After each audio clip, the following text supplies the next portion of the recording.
All right. Good morning, everybody. Got a new week. We got something last week we haven't seen in quite a while, and the markets absolutely loved it. We got forward guidance. It's interesting that I had just mentioned on Friday how we have a lack of forward guidance and that he really very likely wasn't going to offer anything because that was the one thing we needed, and he gave it to us.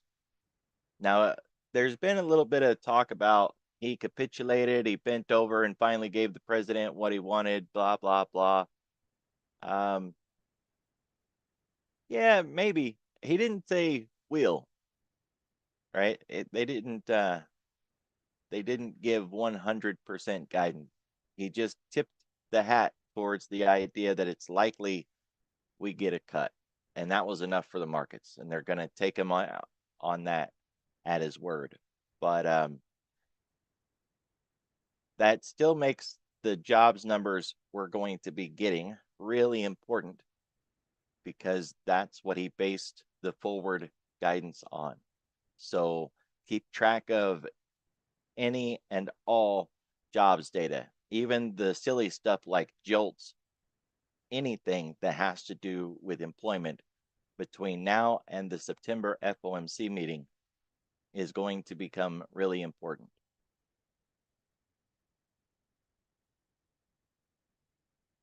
Otherwise, after the push that we had on Friday, markets are digesting a little bit of that now.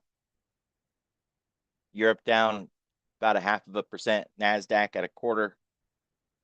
S&P and the Dow also at 1/4, but small caps are nearly flat, and the UK up 1/4.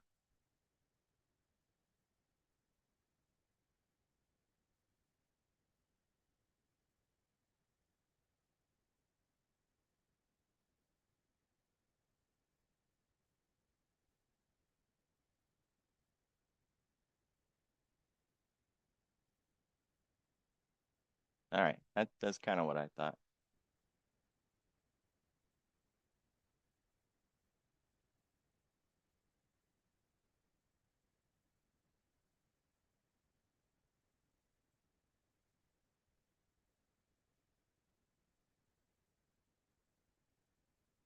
Okay. So this morning, new home sales, Fed members chipping teeth. That's the biggest thing on Market Watch. But these guys, they only do US and they do the big ones. So, if you're looking for like the broad outline, this is a good place to go, but they're not very nuanced and they don't dig into, more of the minutia around the world. So don't ever use Market Watch as your one source.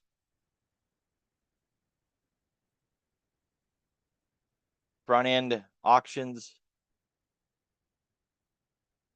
And really that's it. So today's going to be about digesting Friday. Surprise headlines, maybe. There's been a little bit of talk about the Ukraine attacking Russia's pipeline.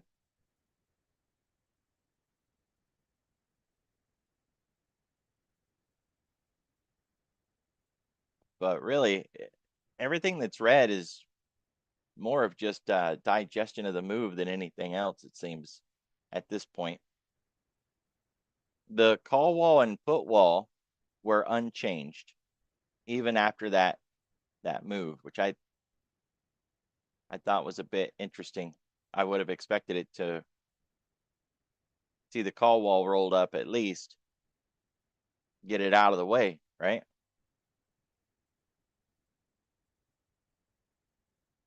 So this is what we call a TRB pattern, although it's much bigger than we generally see it. You can catch the pattern on the intraday a lot of times. When you find it on like a daily or a weekly, generally call it like a scoop pattern or something like that.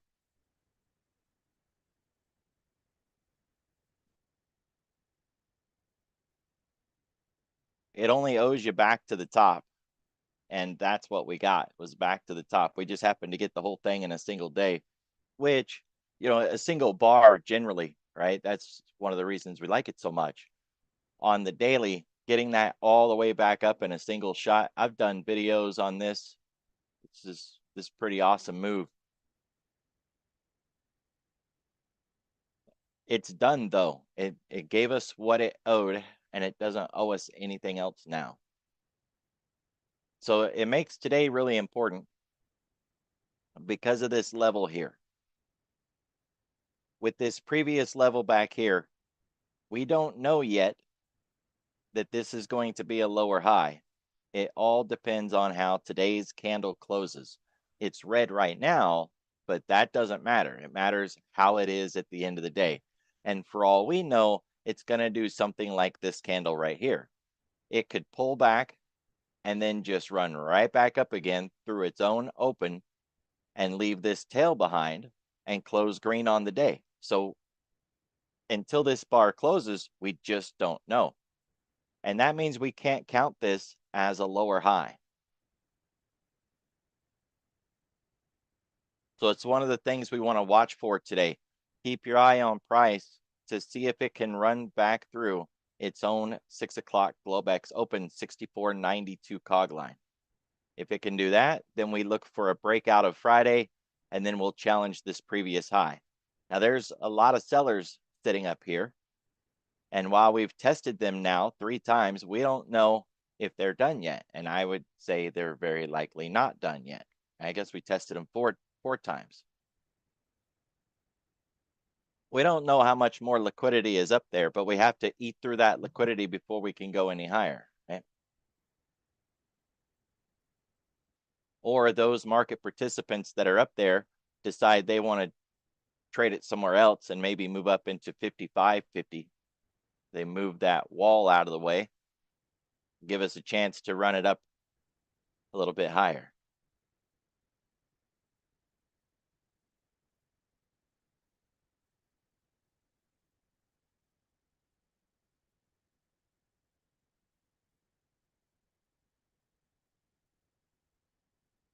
Overnight volume 52,000, and I believe that not all markets were open last night, right?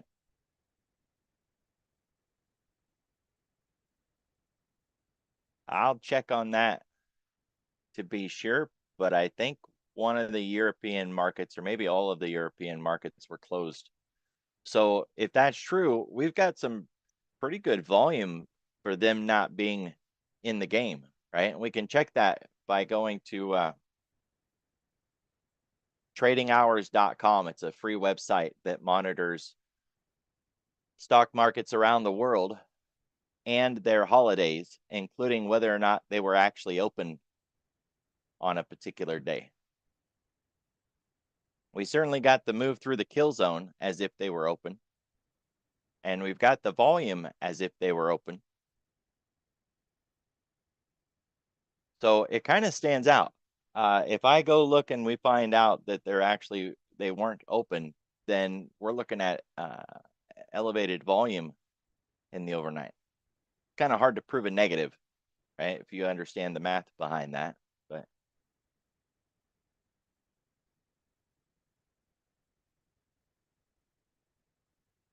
because of yesterday's move, we made it back above the 10 and the 3 and the 3 week. We need to keep it, right? This prevented a 310 cross. Or actually, no, let me rephrase that. This changed the 310 cross. We can see on Thursday, the 3 was still underneath the 10.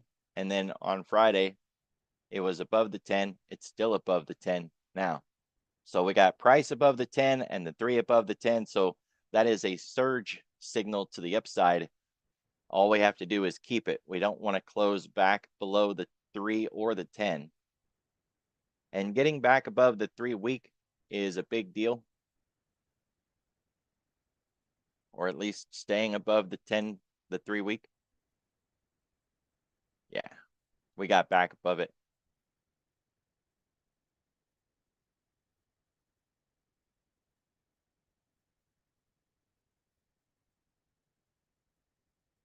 Still a long ways from zero gamma at 6,400, but it's worth noting that we could hit that level and not even have an inside day breakout.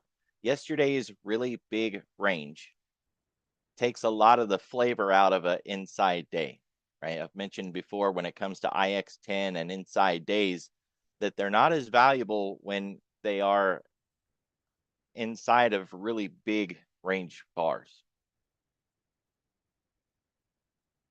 If you've done any work on NR and WR bars, wide range bars and narrow range bars, then I'm sure you've followed it up with the IX10 and inside day and that sort of stuff. If not, it's worth checking out. Better you can understand price action, the better you can understand what the market is doing and what it's possibly going to do next. We're closer to the lower ADR this morning than we are the upper, but there's a little bit of a hiccup that's worth talking about. So depending on what platform you use, when you look at these ADR lines, it's going to use the close of the previous day, or it's going to use the open of the 6 o'clock open. On Thinkorswim, it uses the open, right?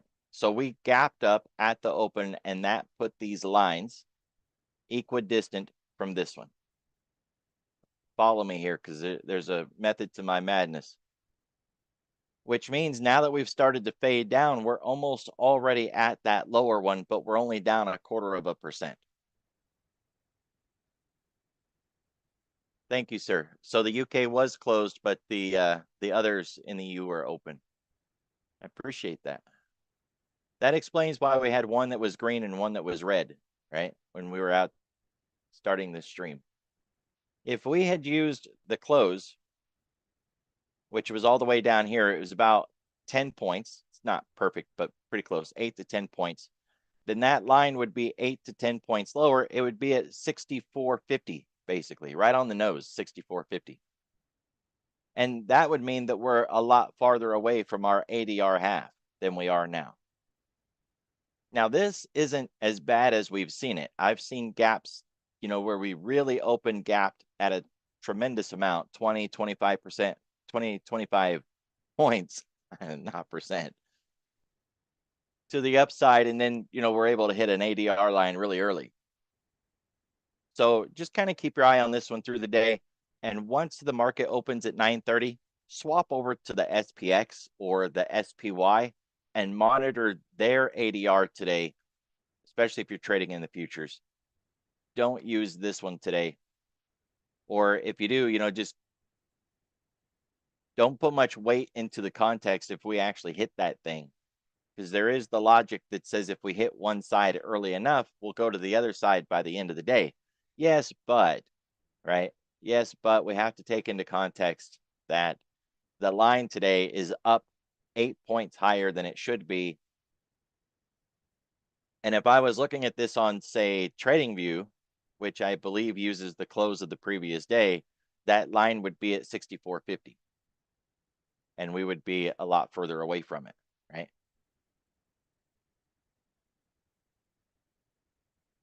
Either way, the upside lines are an inside day breakout. No matter how we calculate it, that's true. And the lower lines, both of them, can be hit simply by just fading through the day without even needing a breakout at all.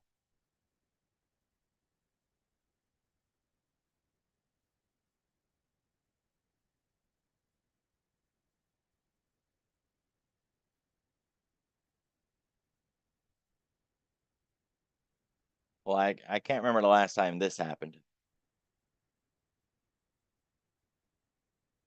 So this purple line that extends all the way back here, that is the weekly floor pivot and the channel that goes with it. This purple line that stops right there with that shadow, that's the channel width that goes with it.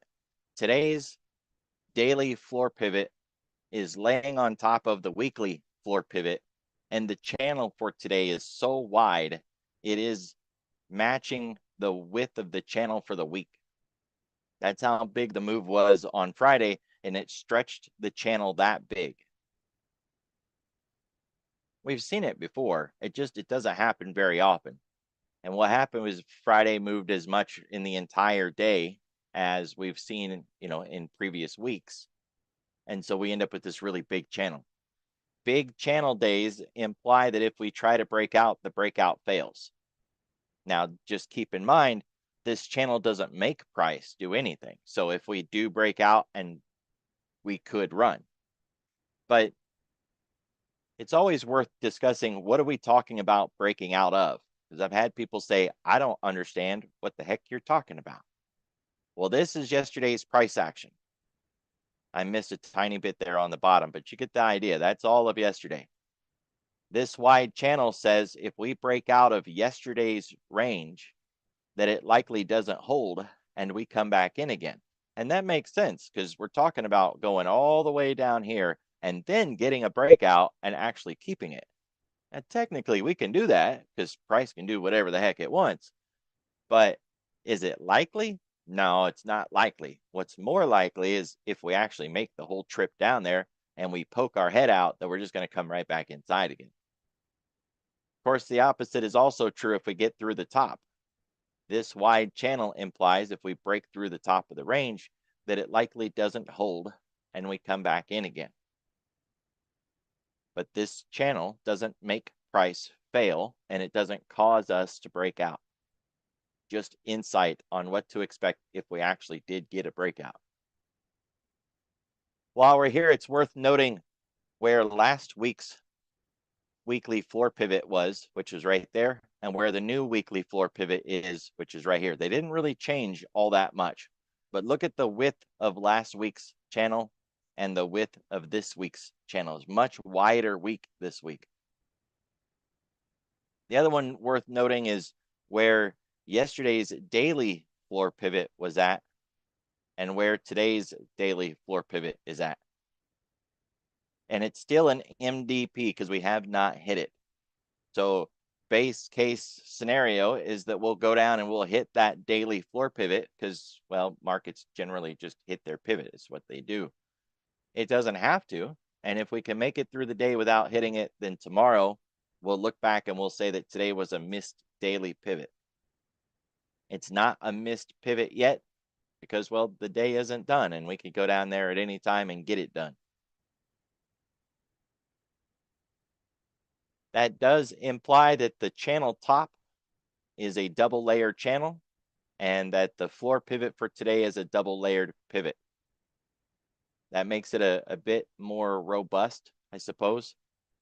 But those channels and even these S&R lines are more of a guide than anything else. And I don't like to consider them support or resistance. First of all, those terms are look back only, right? If you haven't figured that out yet. We only have things that are potential support and potential resistance, or we look back and we say that was support or it was resistance because it, well, supported price or it resisted price. Until that happens, it's nothing more than a hypothetical as it might be. And if there's no liquidity connected to it at all, it's just a mathematical formula plotted on the chart, then the idea that we could expect any sort of actual real supportive behavior or resistive behavior is kind of a joke, right? That's why I don't like looking at them from that point of view. But they are areas of interest, key areas of concern. They should be on your radar.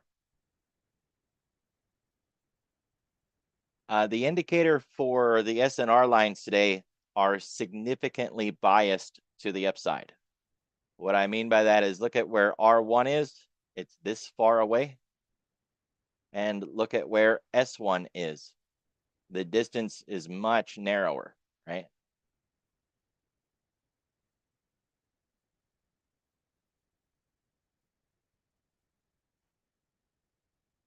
This little box, stop that, stop it, versus this big box. So when we compare those two boxes, the S line is much closer to price, much closer to the floor pivot. It is indicating that the upside is the more likely outcome.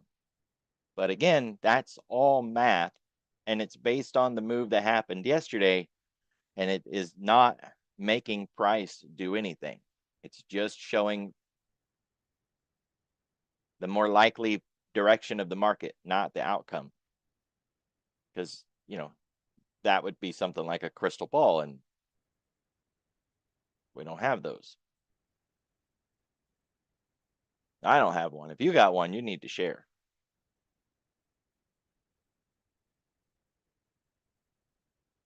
No, the Farmer's Almanac doesn't count, but that's a good one. Dog. All right, looking at what we got for the week. We left some pretty good footprints out there in the last 2 weeks. These 2 points of control, they're not lined up perfect, but I would count all of this as a zone. That's the structure that we're in right now, and we're still building it out even into the new week. It gets real shallow underneath this zone, and it's where we can move through really quick because we didn't leave much of a footprint behind the last 2 times we went through there. 3 times. Up here, down there, and back up here again. And back here too, we cut through it relatively easy. Gapped through it back here. It's interesting to note the lack of real participation at that level. It's 64.50. Like, we've been running 50s this whole time, and suddenly 64.50 is a no-go zone. They're hitting it above, they're hitting it below, but they're completely ignoring it on the level.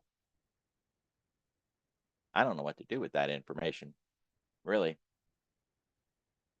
That's the behavior that we see usually around the roundie, right? The 6,400, 6,300. Either way, when we do get to 6,400, that's where the next zone is at. I'll have to do some work on figuring out that shallow area later. The next zone, 6,400. Then we start getting into the 50s, 6,350.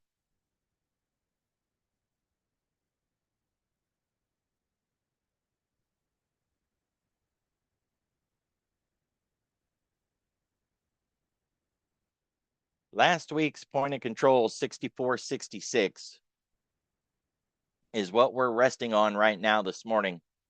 And we can give it a little, right? All the way down to 64.60, really. And then that's about it. That's where things start to dry up.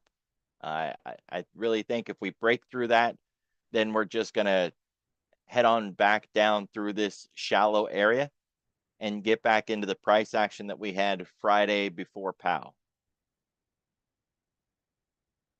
It's worth noting we wouldn't be bearish in that scenario, right?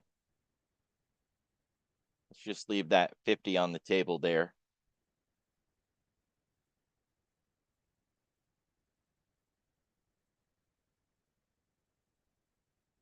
As we would on any given day, we can measure the previous day's range.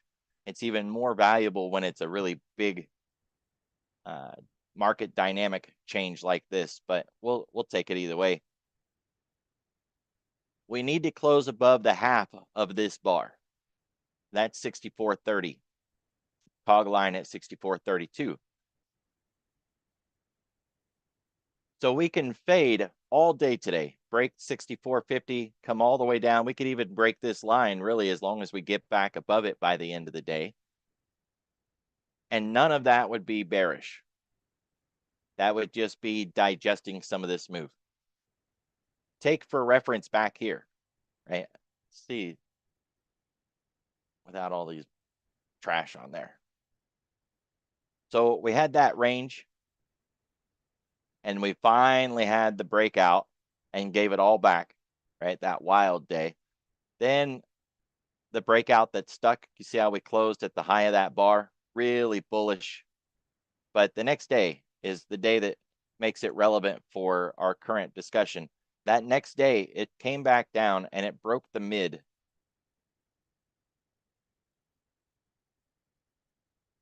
It even closed under, just barely. But It did close under. And yet we were able to continue the run, right?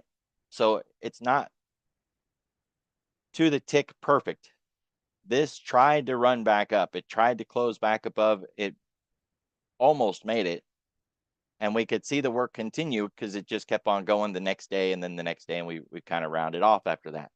So this one day, that line in the sand that we're looking at, that 64.30, we can come down and test that level. We can break underneath it. We can close just barely underneath it, right? Don't split hairs here. What we don't want to see is a significant breakdown below where we just keep on going and get into like 64.20, 6400 and close somewhere down here on the day. That would be bad. But if we close anywhere near that midpoint or above, we're good.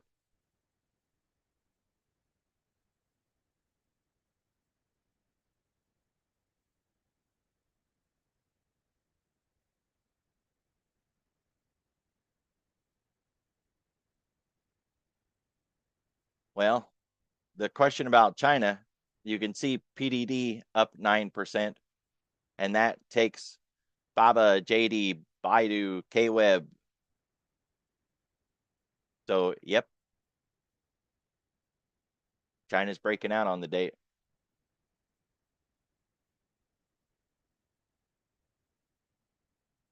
10-day, 30-minute volume profile in TPO.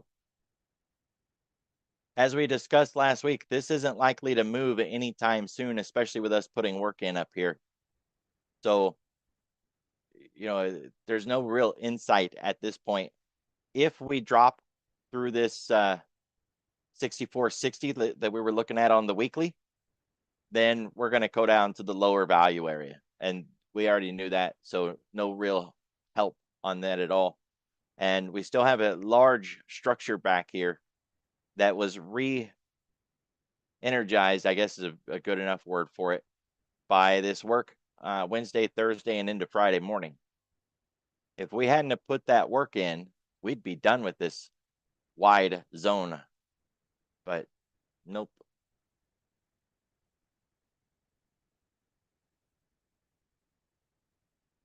The VPOC from 64.20 is done. We don't have a new VPOC from yesterday because we hit it already. It was at 64.85. We hit that twice. You could put a line up there anyways. It wouldn't be a VPOC, right? It'd just be the point of control of yesterday. That's what the textbooks would tell you to do with it. I've got enough pivots. I don't need more, but yeah, you do you. You can see the defense they're trying to put in this morning between the TPO and the volume profile in this lower structure. It isn't helping. We continue to fade out, but the point of control along that low, they tried to defend it once. They tried to defend it again, finally broke. They stepped in again, and then they stepped in again. They're working on it, but they're coming up short.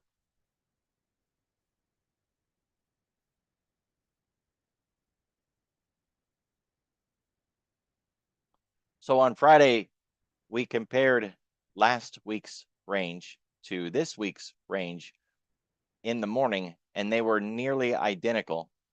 And I said it doesn't count because the day isn't done yet, and it still needs to lock into place. Well, it has locked into place. Now we're looking at it on Monday like we do every Monday, and we can see that the range contracted between Friday morning and Friday at the close. Now, at first glance, that sounds good, right? It implies there's less volatility for this week. Unfortunately, there's a little bit of a catch-22 to that.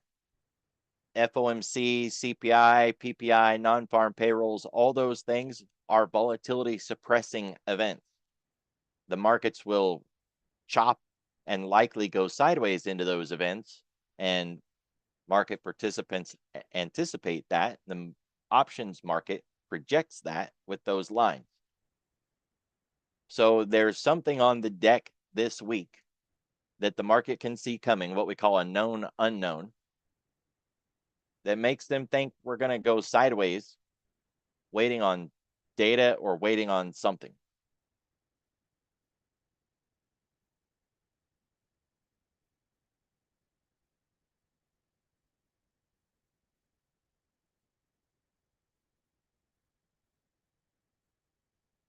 we've got Jackson Hole out of the way, which means the only thing we've got left is NVIDIA's earnings.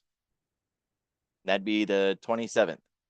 So this says the market is looking for sideways into NVIDIA's earnings. If we get to the edge of Friday's range, and that's a really big if because it's a really big range, I'm going to play the reversal based on the idea that we're not supposed to break out. The market says we're very likely going to sit tight. Play the edge, right? Sell into strength, buy into weakness, and expect that we're just going to hold the line and wait on NVIDIA.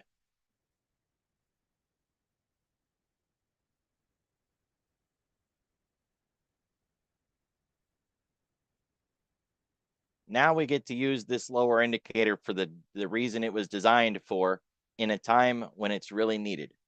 So every day when we look at this thing, most of the time we say, yeah, nothing's changed. It's the same day as yesterday. We didn't do anything. We didn't go anywhere. And so there's no risk. Well, Friday, we actually went somewhere. And this thing was designed to answer the question, have we moved too far, too fast? And if we have, are we due for some sort of pullback or mean reversion? Looking at the weekly, we're good. We're only 2%. Absolutely no reason to think we're going to get any sort of mean reversion from that. And then we've got the daily. Now, Friday felt like a really big move. And at first blush, we would look at that and say, oh, wow, that was such a huge move. We're very likely going to see some digestion and pullback and mean reversion. This says, nope. Sure, Friday was a big day, but when we put it into context of everything else, it was not very big at all. And it does not owe us a pullback or mean reversion because of the depth of the move that was made. The end. Isn't that great? I love this indicator. Most of the time, it has nothing to contribute, which is fine. That's what most indicators do, is just sit there offering noise. And then the day comes, you finally get to use it, and you get to use it.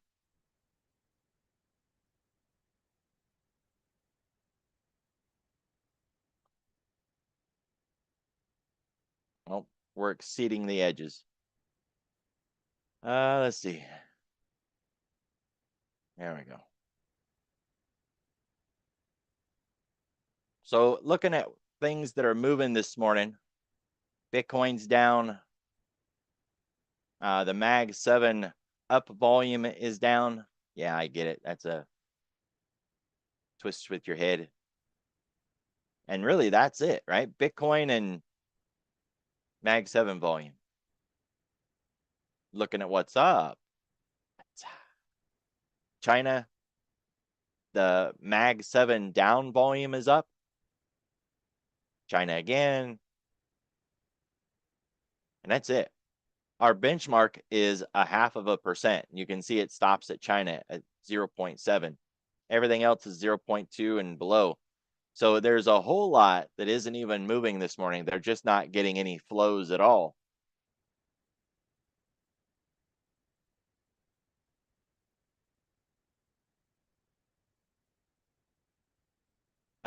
Bitcoin is our risk gauge. Seeing Bitcoin down just implies they're unwilling to take risk, which, it's right in front of NVIDIA's earnings. That makes sense, right? They're lightening their load, taking profits, reducing risk in front of a big event. And then we've got solar also down.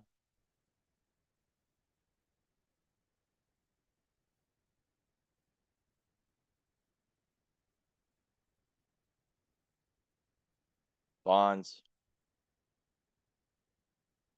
Chips are down. They're just not down enough. So keep your eye on chips, see if we can get them to come back again. And of course, the Qs are down, but not even 0.5% with tech, Mag 7, S&P, precious metals like silver. They're all down, but not enough. And that means they could easily flip back around too and go the other way. And for the things that are up, you don't want a rally day on pot stock, right? That's just not gonna get it done. Then you got China crude, biotech hanging out up there. But the benchmark, right? 0.5%, it's just not there. So every day when we're trying to answer that question, can we break out and rally in the S&P and the NASDAQ with what we have this morning? No. No, we can't. We would need something. Treasury, commodities, 0-day options flow, Mag 7, breadth, something. We don't have anything.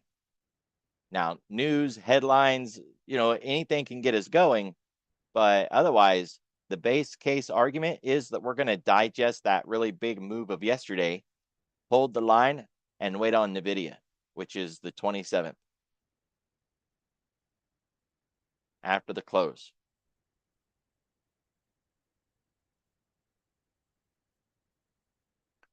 $64.32 cog line is just below the 10-day moving average.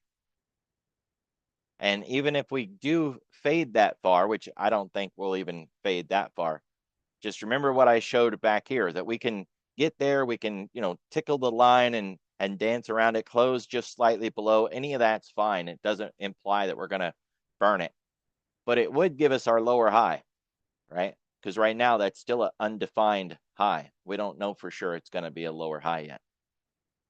Very likely it's going to be, because the only thing that would change it is if we run up today and break that high and go even higher. And that is really unlikely. So I got for you guys, be careful, be safe,